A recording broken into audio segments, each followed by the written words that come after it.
boa noite. Estamos no ar com o Brasil em Pauta. O Brasil fechou o ano passado com 4,6% de crescimento, segundo o IBGE. Em valores absolutos, isso representou 8 trilhões e 700 bilhões de reais, o que colocou o país na frente de gigantes da economia mundial, como Coreia do Sul, Alemanha e Japão. Para atingir esses valores, várias ações foram realizadas pelo Ministério da Economia. É o que nos explica hoje o assessor especial de assuntos estratégicos do órgão, Adolfo Saxida. Boa noite, Saxida. Boa noite ao Brasil em Pauta. Boa noite, Paulo. Um prazer estar aqui. Muito bom estar aqui de novo conosco. Saxida, a gente abriu o programa falando um pouquinho desse crescimento que o Brasil teve no ano passado, de 4,6% do PIB, segundo o IBGE, 8 trilhões e 700 bilhões de reais, um crescimento maior do que Coreia do Sul, Alemanha, Japão, países gigantes, países que fazem parte do G20. Como que o senhor analisa esse crescimento?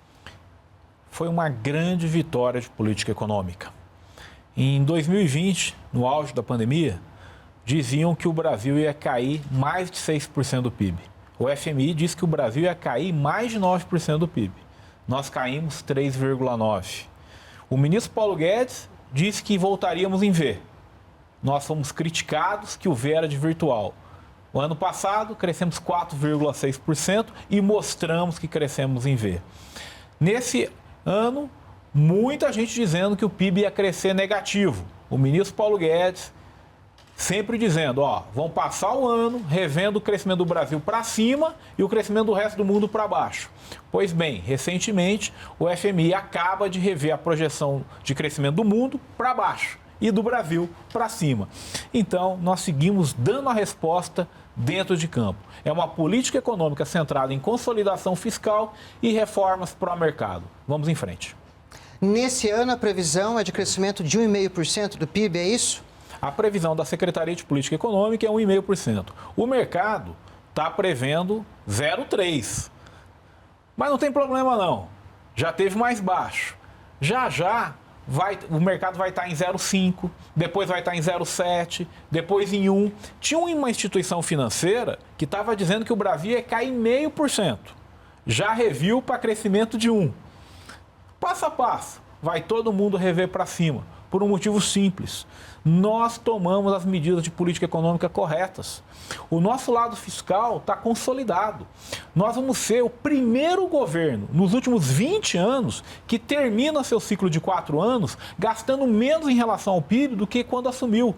As despesas com previdência em relação ao PIB caíram. As despesas de pessoal caíram. As despesas com gasto com juros caíram. Ora, se as nossas despesas estão caindo e a nossa arrecadação continua vindo forte, isso é uma demonstração de que o lado fiscal da economia está em ordem. E junto com as medidas pró-mercado, olha só, o novo marco da cabotagem, nova lei de saneamento, autonomia do Banco Central, nova lei de falências, nova lei de ferrovias, concessões, nós estamos modernizando o Brasil e colocando o Brasil no caminho da prosperidade. E por que esse ano um crescimento de 1,5% e no ano passado um crescimento de 4,6%? Tem algum motivo? Porque, por exemplo, você sai na rua hoje, você vê as pessoas, até para os telespectadores, trazer um pouco o nosso programa para os telespectadores. Quando você sai na rua hoje, você vê as pessoas em shoppings, consumindo, comprando. Parece que aquela ansiedade represada da pandemia esse ano fez com que as pessoas saíssem mais para as compras, né? Fizessem mais consumo, que é a base da economia. A economia brasileira, como a economia dos grandes países, é terciária. Se sustenta no setor de serviços, 70% do PIB. Não seria, a grosso modo, para crescermos mais esse ano do que no ano passado? Há alguma explicação econômica para esse crescimento de 1,5% esse ano e de 4,6% no ano passado? É que é difícil você crescer muito em cima de uma base que cresceu muito. Então, ano passado teve um crescimento robusto. Então, eu até acho engraçado algumas pessoas, elas vão lá e comparam determinados países. Vão crescer mais que o Brasil esse ano. Mas caíram muito mais no ano passado. Nós temos que comparar no agregado. E quando você compara no agregado durante a pandemia, 2020, 2021 e 2022, o Brasil está acima da média da OCDE, acima da média da América. Ou seja, nós estamos no lado positivo do mundo que está conseguindo deixar essa crise para trás. Agora, o Brasil e o mundo inteiro está sendo afetado por um problema de inflação. Isso ocorre por vários problemas, entre eles a guerra na Rússia e na Ucrânia. Você teve quebras de cadeias globais de produção e, para isso, o nosso Banco Central está agindo duramente no combate à inflação. E nós apoiamos esse combate, porque a inflação é o grande inimigo do povo. Agora, nesse combate à inflação, acaba que o crescimento ele diminui um pouquinho. Mas seguimos confiantes que será bem acima do que o mercado está prevendo. A gente vai falar sobre a inflação já em instantes. No ano que vem, a previsão é de crescimento de 2,5%, inclusive está no projeto de lei de diretrizes orçamentárias. Ou seja, podemos até falar de inflação agora. Essa inflação que está, neste momento, incomodando as pessoas, ela vai se arrefecer no decorrer de 2021, de 2022, e no ano que vem vai ser menor? De acordo com as contas da Secretaria de Política Econômica, a inflação ela atingiu seu pico entre abril e maio e após maio ela vai entrar numa trajetória convergente para as metas. Então é isso que nós estamos trabalhando, estamos dando a nossa resposta dentro de campo, estamos consolidando o lado fiscal da economia, o que é fundamental, estamos reduzindo impostos, porque com menos impostos tecnicamente, o peso morto dos impostos diminui, a eficiência econômica aumenta, aumentando a eficiência econômica aumenta a produtividade e com mais produtividade teremos mais produção e vamos deixando essa situação delicada para trás. Queria retomar a questão da inflação. Isso foi um assunto que tomou muito conta do Brasil em 2021 e continua nesse ano. É um fenômeno mundial? Decorre dessas quebras de cadeias globais de produção, que é uma característica do capitalismo hoje, decorrentes da pandemia? Eu vou dar um exemplo da qualidade da política econômica brasileira. A inflação hoje, nos Estados Unidos, é a maior inflação nos últimos 40 anos nos Estados Unidos. Na Alemanha, é a maior inflação dos últimos 30 anos da Alemanha. Na Inglaterra, é a maior inflação dos últimos 10 anos. No Brasil, mesmo com todos esses choques, a inflação de 2016 foi maior que a de 2021. Ou seja, ao contrário do resto do mundo, o Brasil se confrontou com um cenário inflacionário em 2016 mais duro do que o atual. Por quê? Justamente porque estamos tomando as medidas corretas do ponto de vista de política econômica e, repito, ela vai entrar numa trajetória decrescente ao longo desse ano, a partir de maio. Agora, Saxida, você tocou num ponto que também é bem interessante. A gente falou de crescimento econômico, falamos de inflação, agora eu queria falar da questão fiscal. No ano passado, a gente teve um superávit, depois, desde 2013, nós não tínhamos o superávit. Esse superávit foi de cerca de 65 bilhões de reais no ano passado, segundo o Banco Central. É também um resultado, um reflexo da política econômica do governo federal? É a única explicação possível. Eu vejo algumas pessoas dizendo assim, a inflação ajudou o governo. Ué, então deveria ter ajudado em 2016. 2016 a inflação foi maior que em 2021. Por que não ajudou em 2016? O que acontece é o seguinte, nós aprovamos, em parceria com o Congresso Nacional, e eu aproveito para agradecer ao Congresso Nacional Brasileiro, que é um grande parceiro na agenda econômica, uma série de medidas que fortaleceram o lado fiscal. Por exemplo, nós, durante a pandemia, não permitimos reajuste de salário de funcionários públicos. Eu respeito os funcionários públicos, sou um deles. Agora, milhões de brasileiros perdendo o emprego, não era o momento de reajuste. Tomamos uma medida muito importante. Hoje, um governo não pode conceder reajuste salarial para o próximo governo pagar, coisa que aconteceu conosco. Determinado governo não aumentou o salário e nós é que tivemos que pagar a conta. Não pode mais fazer isso. Então, uma série de medidas legais fortalecendo os marcos fiscais da economia.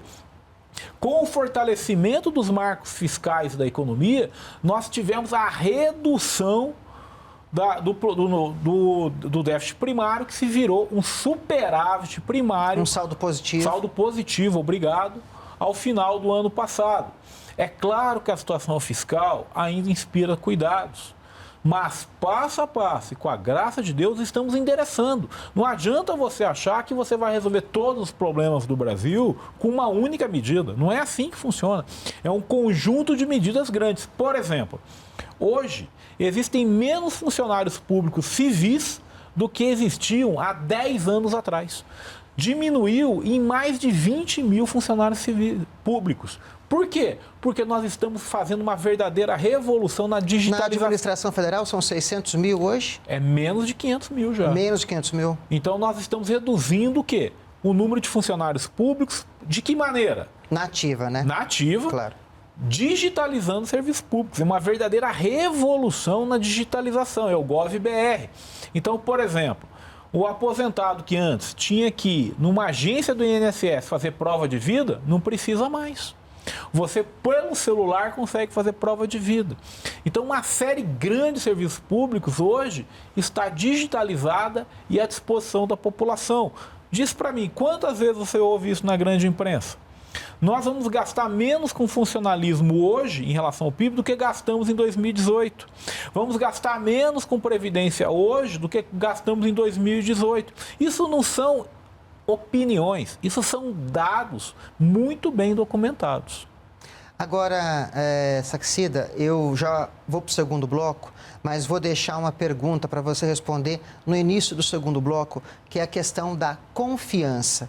Quer dizer, economia está muito ligada à confiança. Confiança dos agentes econômicos dentro do Brasil e confiança dos agentes econômicos externos, estrangeiros. Então, eu vou deixar essa resposta para você dar para a gente no começo do segundo bloco, como é que está a confiança dos investidores na economia brasileira, tá bom? Vamos para um rápido intervalo e daqui a pouco voltamos aqui no Brasil em Pauta com Adolfo Saxida, assessor especial de assuntos estratégicos do Ministério da Economia. Não saia daí.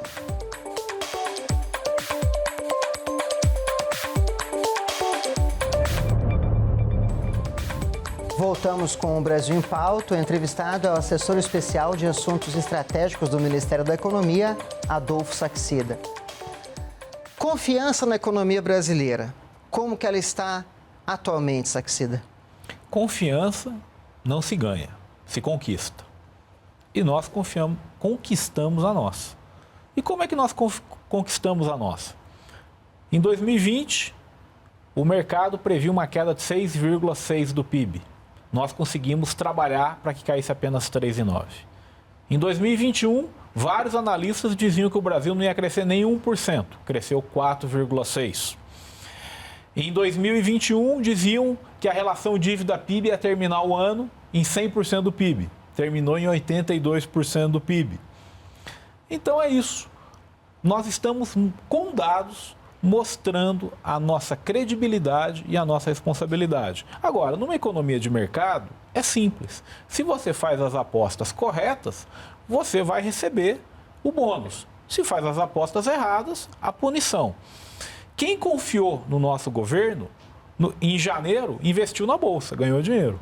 Apostou no real, ganhou dinheiro. Então, o que eu posso dizer é isso. A confiança está conquistada e vários segmentos não só confiam, como estão aumentando os investimentos no Brasil. Por exemplo, está ficando cada vez mais claro para o mundo inteiro que o Brasil é o grande porto seguro do investimento nesse momento. Basta você verificar a massiva entrada de investimentos estrangeiros no Brasil nos primeiros meses do ano, batendo todos os recordes. Basta você verificar que, de acordo com dados do PPI, nós já temos 78 bilhões de reais contratados para investimento esse ano. Basta você olhar que as concessões continuam tendo demanda. Então, numa economia de mercado, mais importante do que eu falo são minhas ações. E as ações, não só minhas, mas de todo o governo, mostram consolidação fiscal e respeito a uma economia de mercado. E o mercado tem dito. E como é que o mercado responde? Aumentando e batendo recordes de investimento. Aliás, a taxa de investimento em relação ao PIB, no final do ano passado, voltou a patamares de dezembro de 2014. Ou seja, passo a passo e com a graça de Deus, estamos dando a resposta dentro de campo. Agora, como você apontou muito bem no primeiro bloco, falando da questão da desburocratização com o governo digital, a questão da confiança envolve manutenção dos contratos, envolve o investidor pensar assim, não, eu vou investir naquele país, mas eu vou ter retorno daquele investimento, envolve segurança, seguridade jurídica, várias questões que estão aí nessa esfera econômica. Esse investidor externo, ele consegue visualizar tudo isso no Brasil hoje? Você considera, Saquicida? Olha, a melhor maneira de responder é dizer que o Brasil bateu recordes no recebimento de investimento estrangeiro em janeiro, fevereiro e março desse ano. É a melhor maneira. Então, assim, como é que eu sei que o investidor confia no Brasil? Se ele está trazendo dinheiro para cá. E quando você olha que nós estamos batendo recordes de investimento estrangeiro no Brasil, isso é o sinal de que nós apostamos corretamente na agenda microeconômica. Eu entendo que para a grande imprensa, para o grande público, as grandes reformas macroeconômicas chamam a atenção. Reforma da Previdência, reforma tributária, eu entendo. Agora, do ponto de vista econômico, o subsolo da economia, o underground da economia é o investimento. E hoje o investimento, ele está batendo recordes e mais do que isso, é um investimento financiado por recursos privados, que está alavancando o crescimento de longo prazo da economia brasileira. É uma verdadeira revolução silenciosa que nós estamos fazendo, que está alavancando o crescimento econômico de longo prazo no Brasil.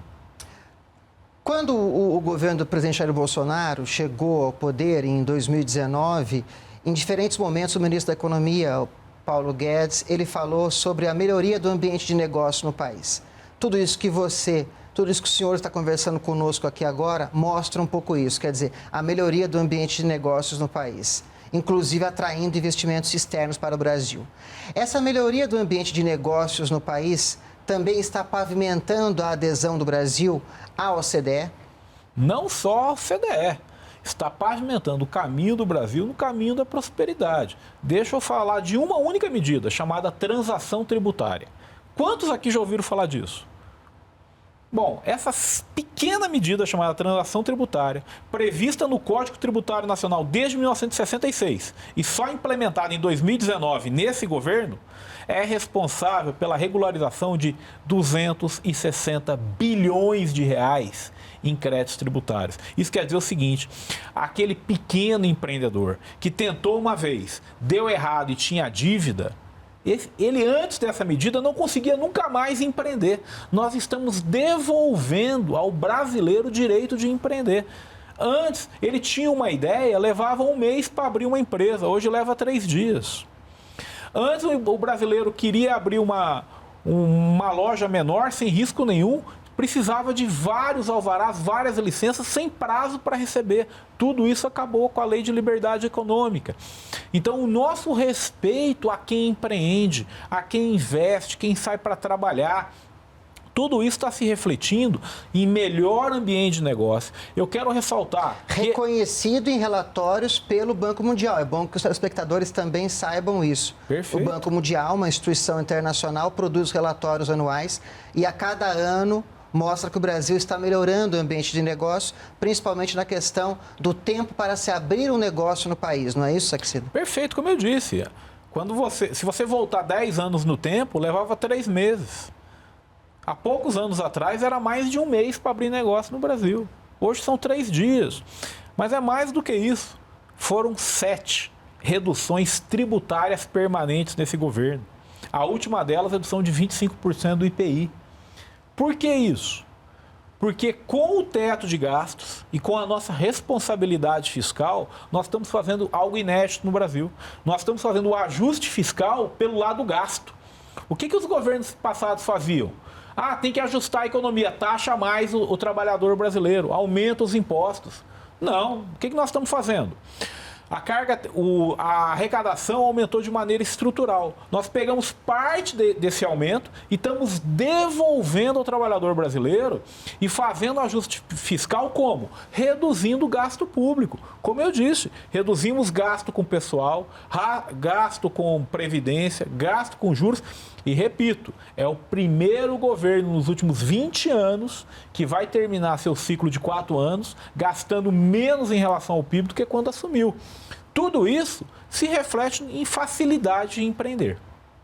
Empregos. A gente falou de crescimento da economia, falamos da inflação, falamos do ajuste fiscal e do saldo positivo no ano passado, mas creio que um outro elemento importante que a gente tem que destacar é a geração de empregos líquida em 2021, que superou 2,7 milhões de empregos com carteira assinada. Outro fator que mostra a saúde financeira e econômica do país? Perfeito. Não só o emprego com carteira assinada, que, claro, é o nosso objetivo principal, mas o brasileiro hoje está conseguindo voltar a trabalhar. Veja, nós estamos falando do maior desastre de saúde pública da história, dos últimos 100 anos do mundo. Sim. O último evento parecido com isso foi a gripe espanhola em 1918. Ora, no ambiente desse, o desemprego no mundo inteiro aumentou. Agora, no Brasil, nós já retomamos a patamares pré-pandemia.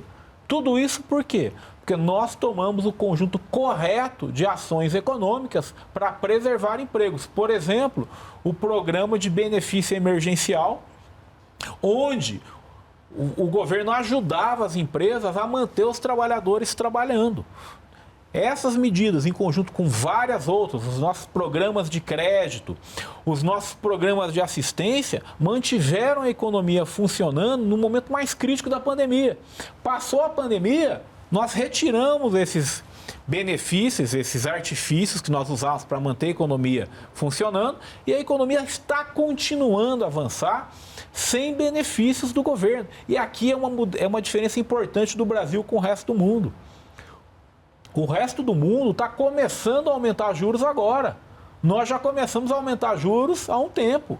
O resto do mundo, do ano passado. O resto do mundo ainda está com benefícios artificiais na economia. Nós já retiramos os nossos. Ou seja, a nossa economia já está caminhando sozinha. Eu quero ver como outros países vão fazer isso. O nosso está fazendo. Um dado que talvez os telespectadores também não conheçam, até porque a nossa sociedade produz trilhões e trilhões de dados, é que o governo federal investiu R$1 trilhão para combater a pandemia no país. O que nós, se formos comparar com o dado do ano passado, seria 11% do PIB. Quer dizer, poucos países investiram tanto para combater a pandemia como o Brasil. Não foi isso, Saxida? Havia uma orientação muito clara do presidente Jair Bolsonaro e estressada pelo ministro Paulo Guedes. Nenhum brasileiro vai ficar para trás. Os nossos dados indicavam que logo que foi decretado o lockdown, nenhum juízo de valor sobre o lockdown, mas logo que as economias começaram a se fechar para combater a pandemia... Ali em março de 2020. Em março de 2020, populações residentes em favela começariam a passar fome em 14 dias. Esses eram os dados que a gente tinha. Metade da população residente em favela teria dificuldade para comprar alimentos em 14 dias. Foi aí que nós criamos os benefícios, nossos programas assistenciais. O auxílio emergencial. O auxílio emergencial, o carro-chefe. E todos os programas de crédito, manutenção do emprego, dinheiro para a saúde não faltou. O Brasil foi um dos países que vacinou mais rapidamente toda a população. Apoio aos estados é um ponto importantíssimo também, né? Foram 120 bilhões de reais transferidos a estados, 60 bilhões diretamente, 60 bilhões via renegociação. Então, uma ampla gama de proteção social foi feita e o que é importante, transitória. Assim que a pandemia aliviou, nós conseguimos aliviar esses programas. E o que é interessante nesse aspecto, que eu acho também que o senhor deve pontuar aqui, Saxida, é o seguinte. O Ministério da Economia, a equipe econômica, em alguns momentos foi taxada como liberal. Ainda o é. Só que mesmo tendo essa taxação, ela investiu R$1 trilhão para combater a pandemia no Brasil. Quer dizer, como que a prática muitas vezes também difere da teoria, né? Quer dizer, na prática, a equipe econômica, o Ministério da Economia, o ministro Paulo Guedes, o senhor, várias outras pessoas, quer dizer, na hora que tinha que ter uma intervenção do Estado para enfrentar a pandemia, não pensou duas vezes e interviu. Isso eu acho bem interessante ser pontuado. O ministro Paulo Guedes, ele sempre diz, uma economia em tempos de guerra, ela tem determinado funcionamento. Agora, eu gostaria de ressaltar que, do ponto de vista liberal, nós seguimos o preceito liberal. Qual é? Passar o dinheiro direto à população. Note que nós não criamos uma instituição, um ministério, nós não criamos nenhuma burocracia para passar o dinheiro. Nós passamos o dinheiro direto para a população brasileira, o que é um preceito liberal defendido por Friedman, defendido por Hayek. E aqui eu quero deixar muito claro que o maior dos preceitos liberais é a defesa à vida. Não há liberalismo sem defesa à vida, à propriedade e à liberdade. É o cerne do liberalismo. Meu amigo, num tempo de guerra, é fundamental preservar a vida. Orientação do presidente Jair Bolsonaro e estressada pelo ministro Paulo Guedes. 2022, quais são as metas, Saxida? No Congresso Nacional, tenho certeza que novamente vamos trabalhar em parceria, vamos ter o apoio do Congresso Nacional, que é um grande parceiro na agenda econômica, e vamos aprovar o novo marco de garantias, a medida provisória de modernização do registro público, a medida provisória do novo marco de securitização e a medida provisória de garantias agro. Essas 4 medidas em conjunto, chamado de Plano Mais Garantias Brasil, vai dinamizar e revolucionar o mercado de crédito, de capitais, de garantias e de seguro no Brasil, dando as bases microeconômicas para um crescimento de longo prazo na economia. Além disso, vamos privatizar a Eletrobras e cada vez mais, via investimento privado, gerar crescimento econômico, emprego e renda para a população brasileira. Muito obrigado, Saxida. Já deixo o convite para uma próxima oportunidade conosco aqui. Vai ser o maior prazer. Muito obrigado. Eu conversei com o assessor especial de assuntos estratégicos do Ministério da Economia, Adolfo Saxida. E se você quiser rever esta ou outras entrevistas, siga as nossas redes sociais ou baixe o TV Brasil Play. Obrigado pela companhia e o Brasil continua em pauta aqui na TV Brasil.